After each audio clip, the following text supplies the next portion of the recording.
গোপালগঞ্জ যারা থাকে এর হলো মাথা মুডা বুদায়ের বাচ্চা, শালার পুতেরা। এটা পুলিশ পাইছো? পুলিশ যাহেরা হাত দিছ কোন বেঙ্গুলের চাকায়, বেঙ্গুলের চাকের মাঝে হাত দিছ না? সেনাবাহিনী মারতে যাও, সারা মাথা মোটার দলেরা 18 বছর খাইতে খাইতে একবার চর্বি এমন ভাবে জিব্রার মাঝে লাইগে গেছে আর বলতে পারতাছ না। না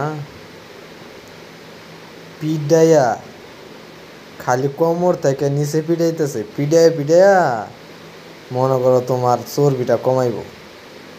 শালার পুতেরা, শালার পুতেরা সেনাবাহিনীর গাড়ি পুরাইতে কত বড় সাহস! মাথার জুতে কর, মাথার জুতে করে তছনছ করে দেওয়া দরকার। শালার পুতেরা পুলিশ পাইছে যে ঘুষ 50,000 টাকা দিলে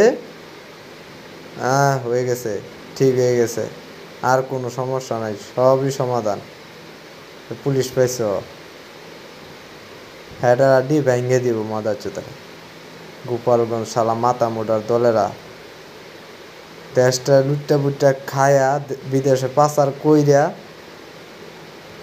এখন দেশটারে যে একটা কি একটা খারাপ পরিস্থিতিতে ফালায় রেখে পলাই গেছে। আগের দিন ভাষণ দেয় না, আমরা পলানোর লোক না, আমরা পলাইতে পারি না। মাদার চোতারা 2 দিন পরে পলাই গেছে গা।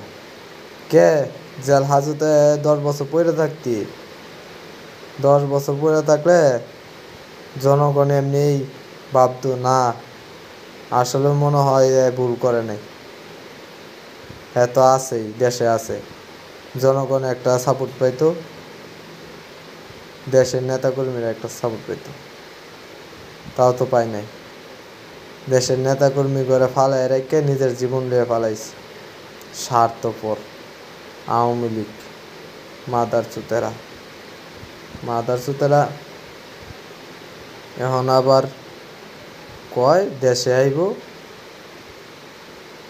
দেশে আবার আনবো, আবার মারামারি হত্যাযজ্ঞ সৃষ্টি করব। আয় দেশে আইলে দিব আনে ডলারটা কেমন করে দেয় ওইটা জানা আছে, শিখাই থেকে গেছস, যে শিখাইছস 18 বছরে। কি মনে করছ এই 18 বছরে যা শিখাইছে তার ফল পাইবা না? তার ফল ঠিকই দিয়া দিব। এখন এখন চিন্তা ভাবনা করে আইও, পরে বুঝবা কি মজাটা পাও, মজা দেখায় দিব।